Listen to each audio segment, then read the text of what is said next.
Hey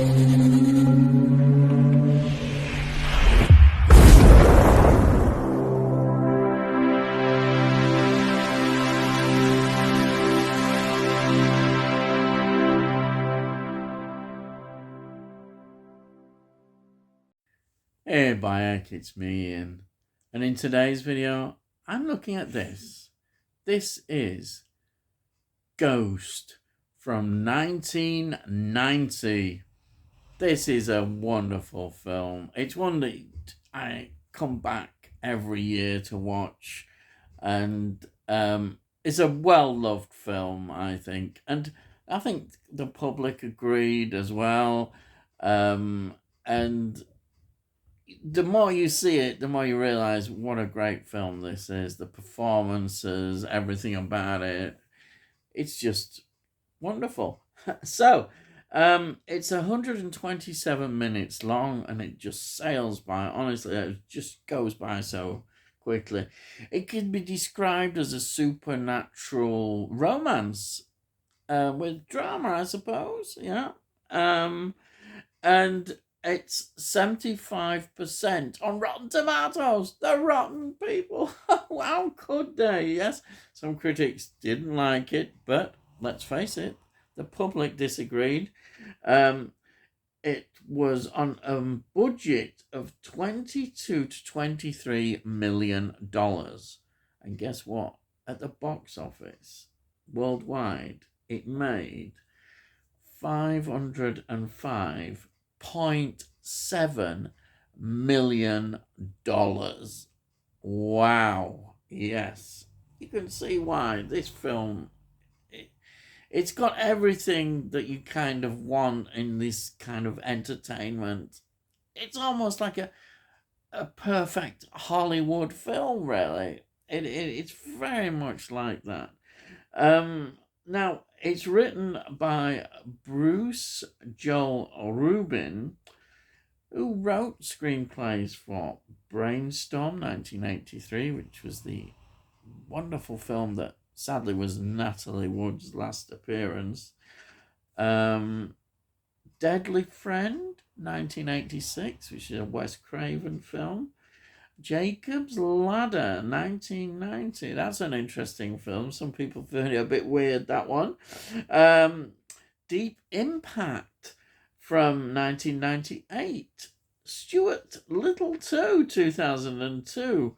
And a film I really enjoy, not everybody's cup of tea, is The Time Traveler's Wife from 2009. So those were films that this writer and some others as well was involved in. Now, it's directed by Jerry Zucker. And I think some people were surprised maybe a little bit about this performance. Him being given this particular film. But I can't see why, because as you can see, the films, he wrote the Kentucky Fried Movie 1977, so he was a writer as well.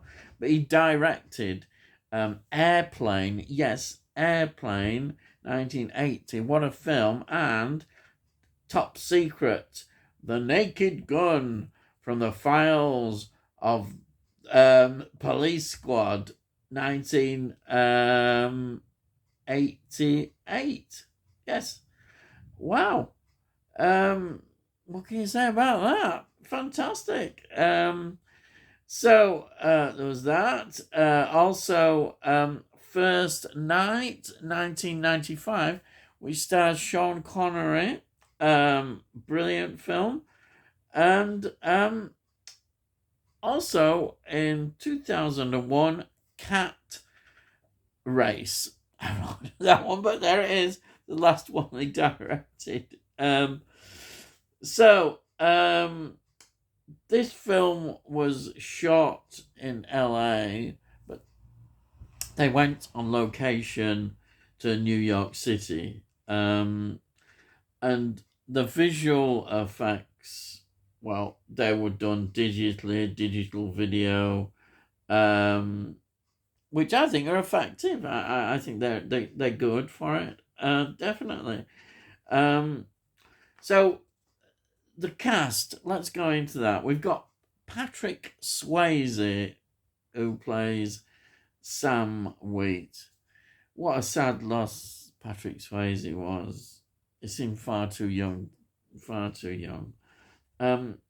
Some of the films that he was involved in are The Outsiders, 1993, Red Dawn, 1984, Dirty Dancing, of course, 1987, Point Break, 1991, Donnie Darko, which is a very good sort of cult movie, really, 2001,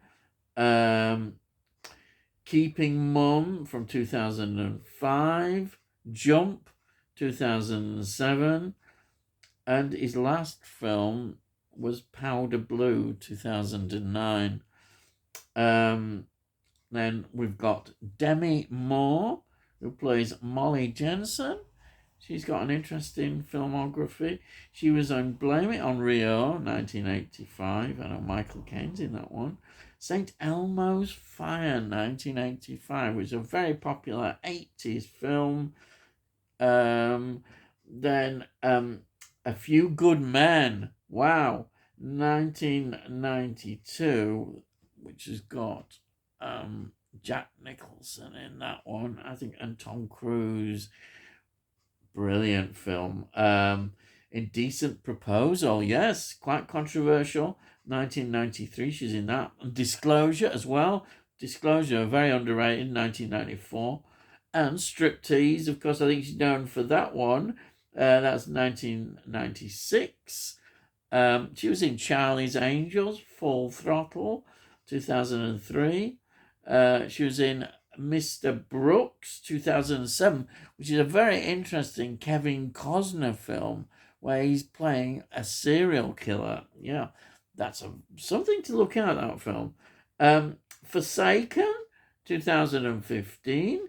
And this one's an interesting one. She was in The Unbearable Weight of Massive Talent, 2022, which was the Nick Cage film. Yes, yes, that was quite a good one. She's also in The Substance, which is this year, 2024, which apparently, I don't think it's about to come out. I think it's in September, which isn't far off, which is a body horror film. Wow.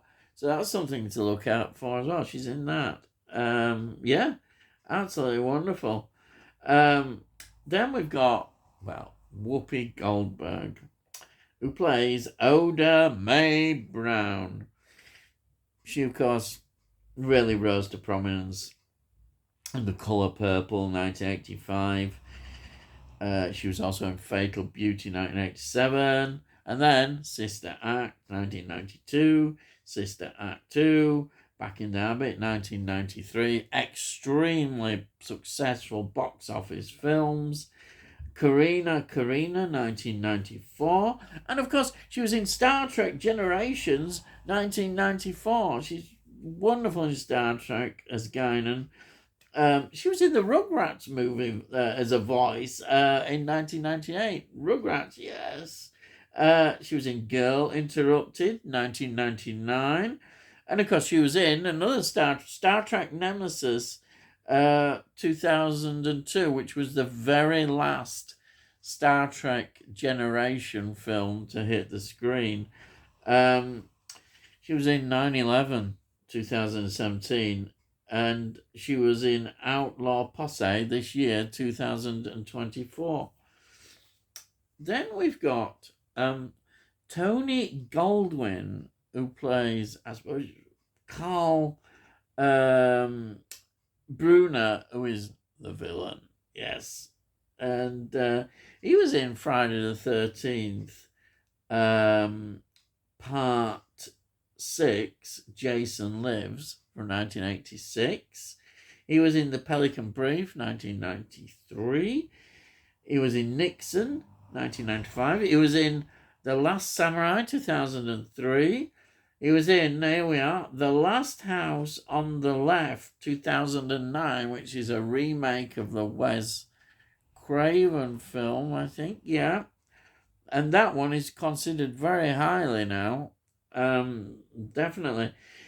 She was in King Richard. He was 2021, which is controversial, as I remember. Yes, Will Smith controversy. Yeah, that's 2021. I think that's the slap, the famous slap time when that was out. And then he was in Oppenheimer, 2023. Yes. And then another face, just to that pops up, is Rick Alves, who plays Willie Lopez, who's another bad character in this. He was in The Cannonball Run, 1981, and he was in The Godfather Part 3, and he was in Carlito's Way, 1993. Wow. What, I mean, amazing, absolutely amazing as in these films, and Waterworld. But then I looked and thought, it's like he suddenly stopped making films. Apparently, he died in 1995, 42 years old, and it was of AIDS as well. So it's pretty sad that. Yeah. So that's the sort of main cast. So what is this about? Well, Sam and Molly, they're in love.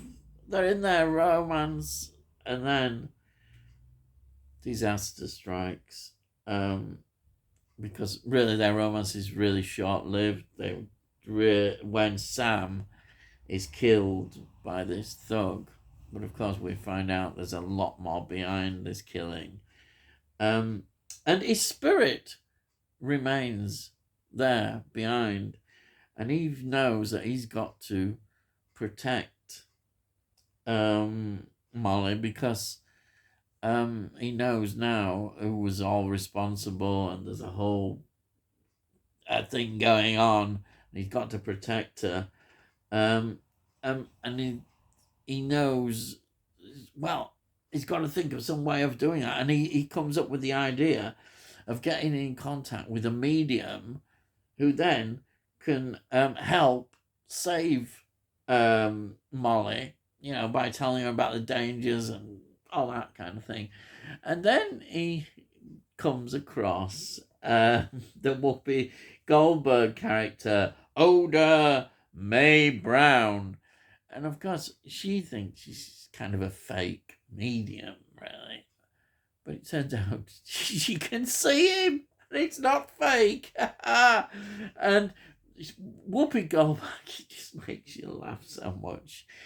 I think you can see why she won an Oscar for this role, because she is absolutely brilliant in it. She makes you laugh. This is the best performance of her whole career. It is. It really is for me. Some will probably say The Colour Purple, but this is it's something special. The Sister Act movie, she's excellent, but it's just really wonderful.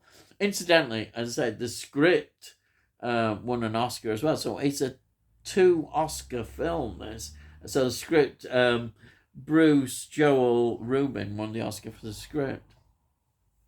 Not surprising. This is a wonderful film. I love it. I've seen it a lot of times.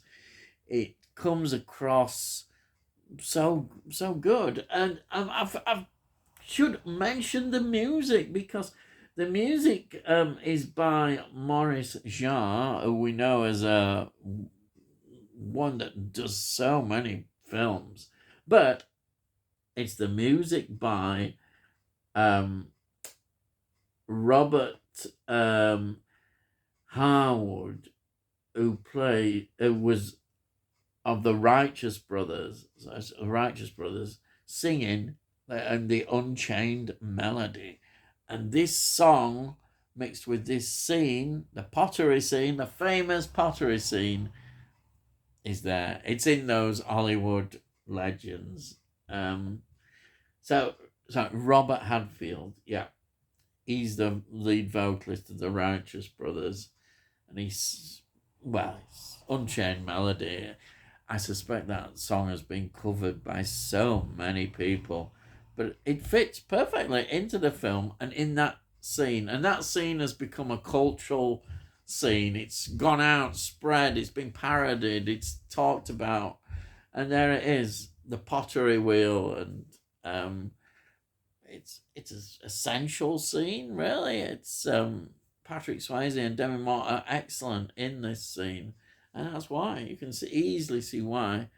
And this film just has everything. It's entertaining, it's gripping.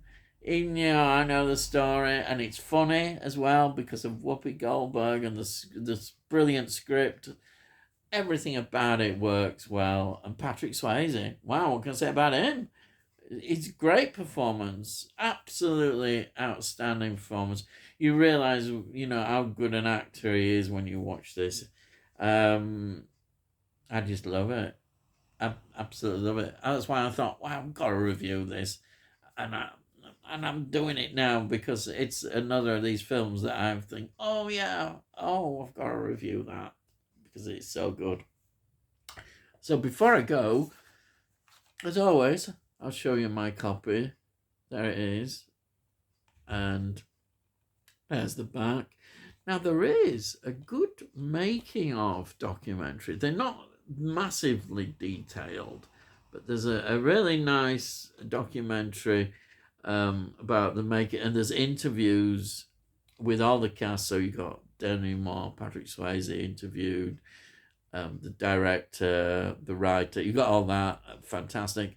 And then there's another bit where you've got actual psychics being interviewed who talk about, what it is like to be a psychic. So there it is. It's a plain disc. I wouldn't be surprised if this gets a 4K or is going to get a 4K. I don't know. It's one of those classic films, but I'm very happy with this. Absolutely love this film. Really do. So that's why I thought I'd review it. And that's it. So if you're new to the channel, please subscribe and give this video a like, because it gets it out into the algorithms and all that kind of stuff, and hopefully gets more people watching.